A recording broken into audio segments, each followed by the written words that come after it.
bagi kami. Karena kami mempunyai Engkau Bapa, Bapa yang luar biasa dalam hidup kami.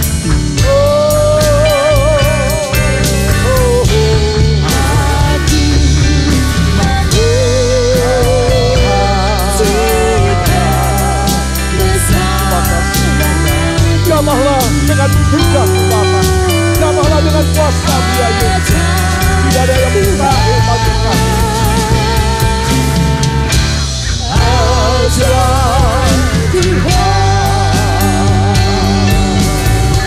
Angkat tangan saudara.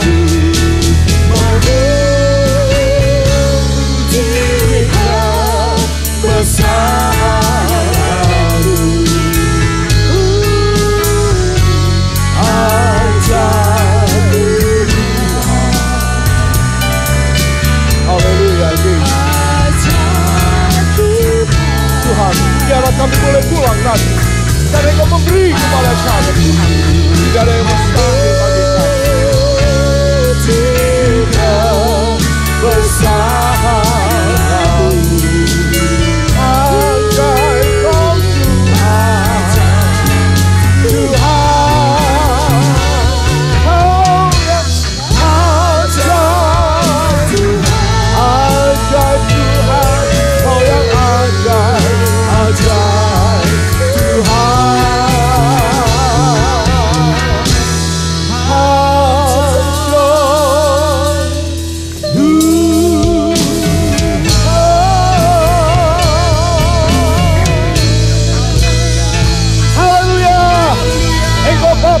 Ajaib dalam nama Yesus, dalam nama Yesus, sekali lagi dalam nama Yesus, mujizat terjadi.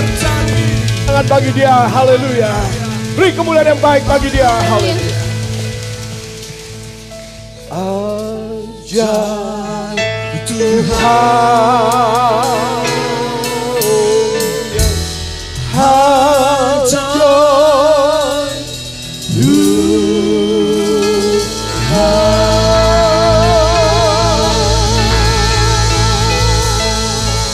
saya mau menyampaikan kepada saudara satu pertanyaan seperti tadi pagi saya minta saudara mencoba menjawabnya. Ya, pertanyaannya demikian. Siapa yang bisa mendapat hadiah, yaitu masuk surga? Pertanyaannya adalah bagaimana mengubah hari Minggu Wage ini menjadi Minggu Legi? Ya, tolong tanya seseorang bagaimana caranya mengubah Minggu Wage ini menjadi Minggu Legi. Tolong tanya. Tunggu jawabannya apa? Sudah ada yang bisa jawab? Oh, itu kalendernya dibusak terus diganti Legi. Ya, saudara. Tidak. Bagaimana? Kalau jawabannya kalau nasib saya baik. Amin. Maka kalau nasib saudara, nasib saya, nasib kita semua baik, setiap hari is Legi. Amin. Saya berharap supaya saudara tidak ada hari yang pahit, hari yang getir, hari yang takut dan khawatir, hari yang deg-degan. Saudara, mungkin saudara dipepet untuk masuk pada satu sikon yang sedemikian.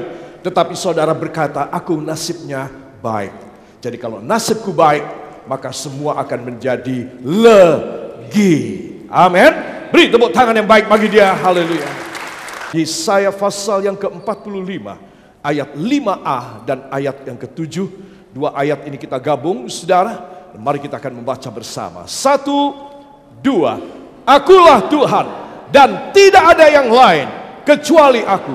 Tidak ada Allah yang menjadikan terang dan menciptakan gelap, yang menjadikan nasib mujur dan menciptakan nasib malang. Amin. Yang namanya nasib yang bisa memberi adalah tiada lain Allah selain aku. Siapa yang memberi? Tuhan. Hanya Dia. Itu sebab dalam ayat 7 dari Yesaya 45, Allah yang menjadikan terang dan menciptakan gelap, yang menjadikan nasib mujur dan menciptakan nasib malang, aku saja. Kalau kamu mau cari Allah yang seperti apa, Lihat, dites Allahnya bisa kayak begini apa tidak? Cuma aku yang bisa. Saudara, itu sebab Anda dan saya, kita harus mempersembahkan hidup kita kepadanya. Amin. Kita tidak mempunyai Allah-Allahan yang justru harus kita membantunya. Kita mempunyai Allah yang sangat membantu kita dalam setiap kelemahan kita. Katakan, luar biasa. Para kekasih, saya perlu sedikit ya, agak memberikan penjelasan. Kita banyak bicara nasib mujur, coba kita tengok nasib jelek. Dan kita harus recheck dan mohon ampun agar kita tidak hidup susah dan terhukum. Katakan, susah dan terhukum. No way. Tidak mau saya. Amin. Kita harus yakinkan diri kita dari anak-anakku yang masih remaja dan muda. Kalian harus punya keyakinan. Susah dan terhukum, aku tidak mau. Aku mau hidup senang, mujur selalu. Haleluya. Amin. Dalam Ayub pasal yang ke-36, ayat yang ke-11, para kekasih, mari kita akan baca bersama di depan. Ini yang kita baca dari terbitan Alkitab, terbitan Lembaga Alkitab Indonesia. 1, 2. Jikalau mereka mendengar dan takluk, maka mereka hidup mujur sampai akhir hari-hari mereka, dan senang sampai akhir tahun-tahun mereka. Amin. Katakan, wow. Dia tahu yang saya suka. Saudara, tiba-tiba ada orang kasih sama saudara yang saudara suka. Umpamanya pecel. Suka apa tidak? Ya. Saudara, engkau sudah 2 minggu kepengen makan pecel, tiba-tiba ada orang kasih pecel. Ya. Pecel lele apalagi. Ya. Sama belut dan lain sebagainya. Para kekasih, wah saudara, sepertinya saudara, aku gak bisa dapat, kamu kok bisa dapat? Saudara, semua ini, ya saudara, kalau saudara bandingkan tentang masa depan saudara. Katakan, masa depan saya. Bukan hanya di tangan Tuhan, tetapi masa depan saya tergantung hati saya. Saudara, ini hal penting sekali. Jangan taruh mutiara di mulut babi. Karena mutiara ini akan diinjak oleh kaki babinya. Sabda Yesus, ini Yesus yang bicara. Dan babi ini akan menyerang kamu. Apa untungnya? Engkau sudah memberi mutiara di mulut babi. Itu mutiara jatuhkan sama dia, injak sama dia, terus dia menyerang saudara. Saudara, itu sebab seringkali apa yang kita doakan, setinggi apapun no problem buat Allah. Katakan, setinggi apapun harapan dan doa saya, bagi Allah tidak masalah. Tetapi Allah mempermasalahkan kesiapan saya untuk menerimanya. Saudara, itu sebab keluar dari dilema ini. Ini dilema. Engkau ingin tapi engkau tidak bisa dapat. Saya ingin tapi saya tidak bakal bisa dapat. Keluar dari dilema ini. Ayat ini mengatakan, jikalau mereka mendengar dan takluk. Katakan, bila saya mendengar dan taat kepada Tuhan, maka saya akan hidup mujur. Hari-hari saya senang. Tahun-tahun saya luar biasa. Beri tepuk tangan yang baik bagi dia, engkau yang percaya. Haleluya. Saudara, yakinkan saudara, ini adalah perjanjian Tuhan. Kenapa ini ditulis di dalam kitab Ayub? Kita tahu semua kitab Ayub, kitab sengsara. Kitab jauhnya api dari panggang. Jauhnya harapan dari kenyataan, itu kitab Ayub. Inilah yang kita hadapi sehari-hari dalam hidup. Selalu kita doa pagi kita, begitu bangun Tuhan berkati hamba, begitu bangun Tuhan sehatkan hamba. Tuhan, pagi ini hamba mohon supaya Engkau mengirim banyak pelanggan, ataukah banyak keuntungan, atau lain sebagainya yang positif. Namun dalam kenyataan tidak terjadi. Saudara, itu seperti yang digambarkan dalam kitab Ayub. Dari pasal 1 sampai pasal 42. Orang berharap dan orang kecewa. Orang berdoa dan orang kecewa. Saudara. Tapi kenapa ditulis ini di situ? Supaya saudara melihat ada satu mutiara dari kitab Ayub.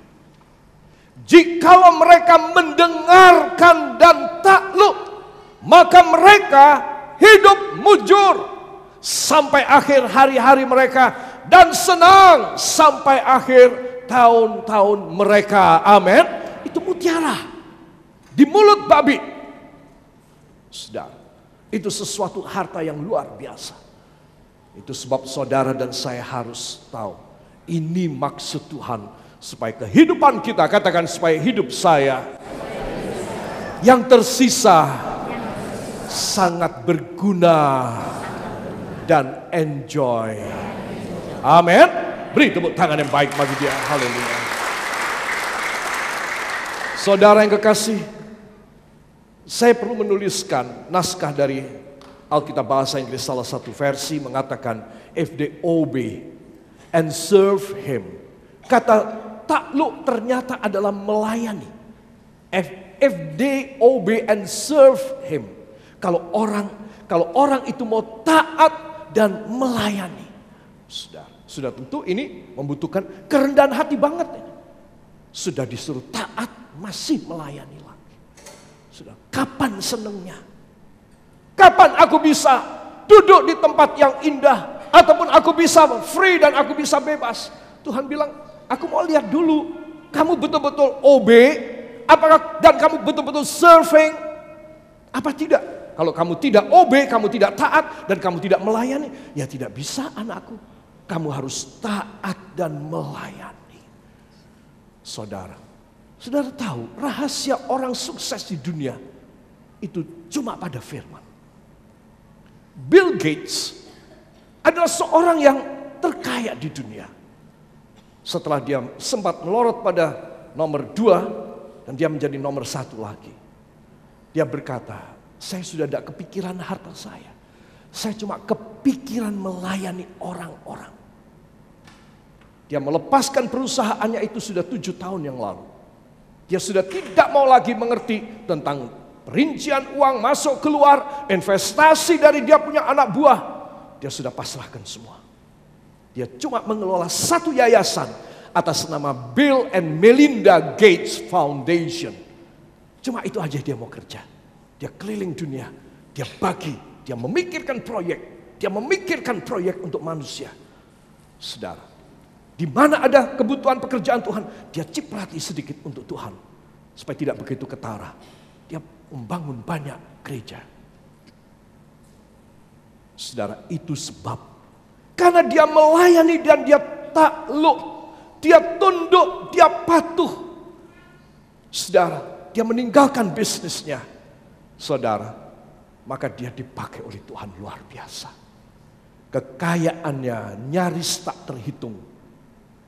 Saudara, dan semua dia minta, semua dia punya karyawan, dia semua punya staff, dia punya manajer, direktur, semua dia bilang kalau kamu tidak taat, kamu tidak takut sama Tuhan. Satu orang saja dari antara direkturku ini, ada satu direktur tidak takut sama Tuhan.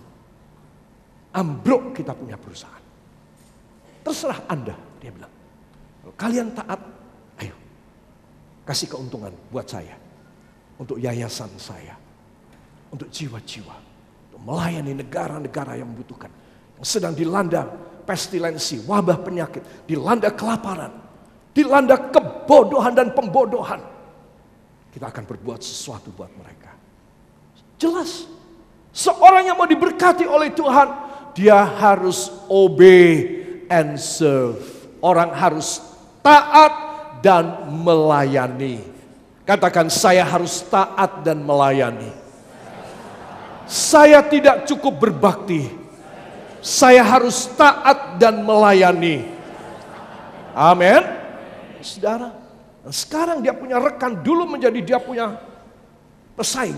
Dia punya pesaing. Saudara,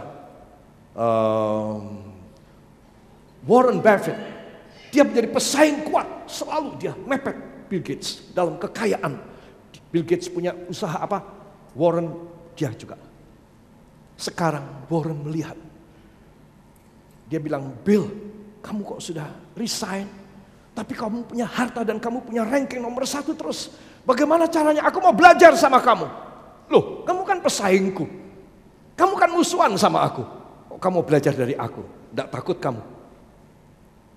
Tidak, aku melihat bahwa kamu itu mudah dapat uang. Aku mau belajar dari kamu. Kalau kamu mau belajar, kasih uangmu masuk dalam yayasanku. Enak aja ya. Dikasih saudara. Dikasih ratusan juta dolar. Warren memberikan uang itu sampai 2,8 miliar dolar masuk dalam yayasan Bill and Melinda Gates. Saudara bisa bayangkan, percaya aja dia sama pesaingnya. Udah, aku mau belajar dari kamu. Lama-lama Bill Gates bilang, kenapa kamu kasih uangmu kepadaku? Kamu sendiri bagi. Kamu keliling dunia, kamu bagi. Kamu bangun yayasan atas nama kamu dan istrimu. Bagi. Kalau kamu memberi, Tuhan akan memberkati kamu luar biasa. Amin. Dan akhirnya Warren Buffett dia berkata, baik kalau begitu. Aku akan mulai sedikit demi sedikit keluar dari perusahaan.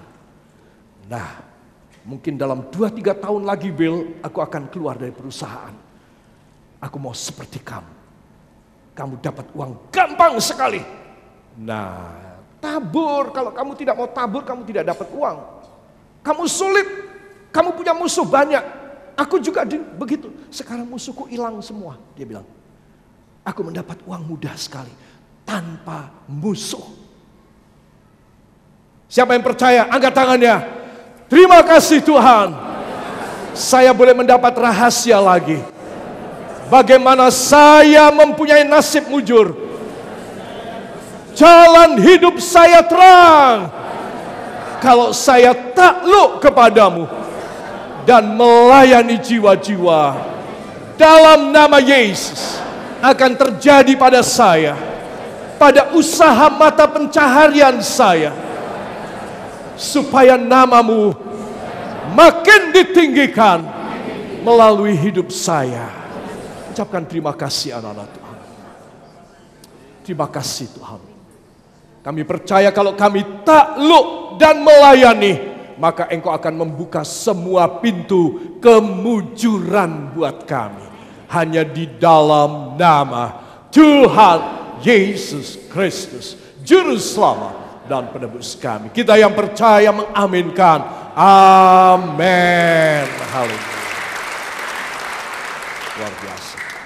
If they obey and serve Him, they shall spend their days in prosperity and their years in pleasures.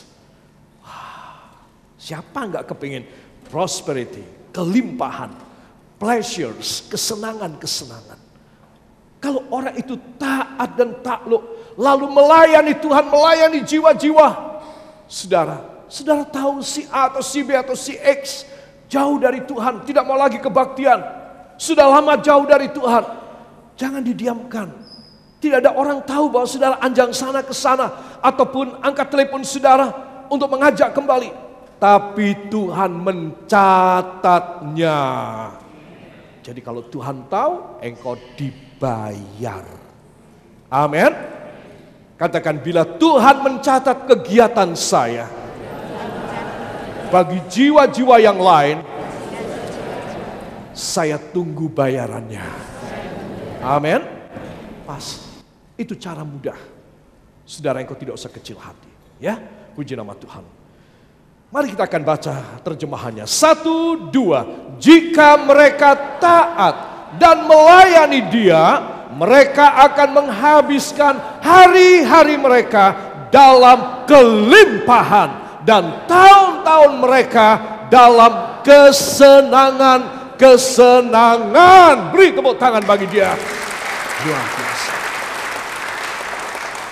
Sekali lagi, ayat bagaikan mutiara ini kok terjatuh di kitab Ayub. Kitab tentang orang yang putus asa. Kitab tentang orang yang sedang mengalami cobaan yang berat dalam hidupnya. Tapi apa yang Tuhan ajarkan. Saudara dan saya dalam keadaan yang sulit, kepepet banget, tidak ada harapan. Please, serahkan hidupmu ke dalam tangannya. Engkau akan pulang malam ini dengan menerima segala karunia luar biasa dalam hidupmu. Yang percaya katakan haleluya. Saya pastikan bahwa saya menurutinya dalam nama Yesus. Beri tepuk tangan yang baik bagi dia. Haleluya. Anak-anak Tuhan, saya akan tutup di sini supaya kita semua boleh mengenal dengan baik. Kondisi-kondisi nasib malang ada dua. Yang pertama, mungkin yang kedua saya tidak sempat, tapi tidak apa-apa. Yang pertama ini dalam Yeremia pasal yang ke-12 ayat 13 dan ayat yang ke-15. Mari kita akan buka Alkitab kita. Kitab Nabi Yeremia pasal yang ke-12 ayat 13 dan 15. Siap, kita akan baca. 1, 2. Mereka telah menabur gandum, tetapi yang dituai adalah semak duri. Mereka telah bersusah payah, tetapi usaha mereka tidak berguna. Mereka malu karena hasil yang diperoleh mereka akibat dari murka Tuhan yang menyala-nyala. 15. Tetapi setelah aku mencabut mereka, maka aku akan menyayangi mereka kembali. Aku akan mengembalikan mereka masing-masing ke milik pusakanya dan masing-masing ke negerinya. Amin. Saudara percaya? Saudara, ini luar biasa. Ya, it's just wonderful. Dalam ayat yang ke-13, mereka telah menabur gandum, tetapi yang dituai adalah semak duri. Aneh, ajaib. Saudara, kalau memang gak mau tumbuh gandum, ya udah bawa mati aja. Gak usah keluarkan gandum. Tetapi ini Tuhan yang membuat rencana. Nasib malang bener. Gelap pekat sekali. Masa orang tabur gandum, kalau tidak mau berbuah, matilah, tidak usah berbuah. Tapi jangan yang ditabur gandum, keluarnya duri. Saudara, ini adalah tentang nasib yang buruk, yang malang. Seringkali apa yang menjadi harapan kita dan kita sudah betul-betul ngepiah, kita sudah maksimum ke sana. Kita ini sudah pol-polan untuk tujuan dan cita-cita kita. Saudara, saya yakin kita semua punya cita-cita. Semua kita mempunyai harapan dan obsesi. Kita ini sudah pol-polan. Bukannya tidak menghasilkan, tetapi mengeluarkan kebalikannya. Duri malahan. Sesuatu bahaya. Sesuatu malapetaka dalam hidup kita. Saudara, kenapa kita perlu membaca ayat ini? Ini merupakan kondisi-kondisi yang malang. Apa yang kita harap, yang kita kerjakan, mengeluarkan sesuatu produk yang kita tidak suka sama sekali. Sebab itu anak-anak Tuhan, bila gejala ini, kondisi ini ada terdapat dalam hidup kita, dalam keseharian kita, dalam apa yang kita sudah jalani kemarin di belakang, tidak usah dilihat lagi, tetapi aku kroso, aku kayak gini, aku pernah ngalami seperti ini. Aku menabur gandum, aku panennya duri. Itu sebab orang yang merasa demikian, dia harus minta, Tuhan tolong mujurkan kembali nasibku. Nasibku ini sudah malang, mujurkan kembali Tuhan. Supaya aku boleh mendapatkan anugerah-Mu Tuhan. Supaya aku boleh menjalani di dalam anugerah yang luar biasa. Amin. Itu sebab saben kali saudara datang untuk perjamuan kudus, jangan tidak datang perjamuan kudus. Nanti saya akan menjelaskan bagaimana tubuh dan darah Yesus itu membuat nasib yang malang menjadi mujur kembali. Saudara, dan ini sangat penting. Dan Tuhan ingin memberitahu kepada kita bahwa hidup yang berduri-duri, ranting-ranting yang kering, disebutkan di sini, sampai kita menjadi malu karena hasilnya kok ternyata seperti ini. akibat dari murka Tuhan yang menyala-nyala. Coba, bagaimana orang bisa nahan murka Tuhan? Orang tidak bisa nahan. Tsunami aja orang tidak bisa nahan. Saudara, itu sebab Anda dan saya, kalau kita dekat bisa ambil hati Tuhan. Tuhan jatuh hati kepada saudara, kepada engkau ibu, bapak, kakek dan nenek, anak-anakku yang muda dan remaja. Kalau Tuhan jatuh hati kepada kita, sesuatu yang ajaib terjadi. Ini keajaiban. Taburnya gandum, panennya duri. Ini keajaiban. Kalau bukan Tuhan tidak ada yang bisa bikin. Terang, tiba-tiba dia menciptakan gelap. Kalau bukan Tuhan tidak bisa bikin. Kalau saya dan Anda sedang dalam sikon semacam ini, mari kita datang dan mohon, Tuhan, tolong kembali berbelas kasihan kepada aku. Aku mau merendahkan diriku kepadamu Tuhan. Supaya rencanamu yang indah boleh terjadi. Kalau saudara dan saya mau mengaminkan hal ini dan kita mau bertindak, maka katakan niscaya hidup saya berbuah gandum yang lebat. Beri tepuk tangan bagi dia. Haleluya. Yakinkan diri saudara, tidak ada yang mustahil bagi saudara. Amin. Semua mata dipejamkan, kepala ditundukkan, datang kepada Tuhan. Bapa, hamba telah menyampaikan firman. Dan di sini kami datang kepadamu Bapa. Karena kami menyadari bahwa seringkali kami menyakiti hatimu. Sehingga apa yang kami cita-citakan, justru kami panen kebalikannya. Siapa yang minta didoakan, angkat tangan kanan saudara. Engkau yang sakit, yang membutuhkan biaya hidup, membutuhkan pekerjaan, kedamaian dan sukacita di rumah. Siapa yang membutuhkan kebugaran dalam hidupnya, siapa yang membutuhkan damai dan sejahtera, angkat tangan kanan saudara. Bapak hamba berdoa bagi setiap kekasih yang mengangkat tangannya, tua, muda, laki dan wanita, di dalam nama Yesus. Dalam nama Yesus. Dalam nama Yesus. Darah Yesus menyucikan kita, memulihkan kita, dan menyembuhkan saudara, memberkati saudara, dan membuka jalan bagi saudara. Ucapkan terima kasih engkau yang percaya. Haleluya. Terima kasih Bapa, bahwa kemurahan Engkau kembali bagi kami malam hari ini. Kami tahu Tuhan Engkau sangat mengasihi kami. Itulah sebabnya Engkau memperjuangkan kami, supaya kami mempunyai nasib yang baik, supaya diberkati, supaya hidup kami boleh bersukacita di dalam Engkau. Dan malam hari ini kami menyambut tawaran Engkau Tuhan.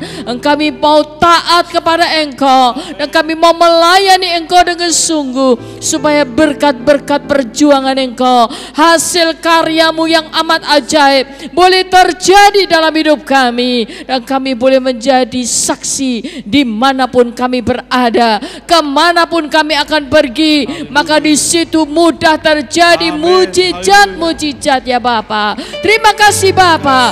Kami yakin dan percaya anugerah-Mu turun dalam hidup kami. Kami akan pulang dengan nasib yang diubahkan dari yang malang, dari yang tidak baik, menjadi nasib bujur yang diberkati. Terima kasih Bapa. Yang persembahkan segala ucapan syukur kami bagi kemuliaan nama Engkau, karena kami sudah berdoa dengan iman percaya hanya di dalam nama Tuhan Yesus Kristus, Juru Selamat dan Penebus kami. Dan kita yang percaya mengaminkan. Amin.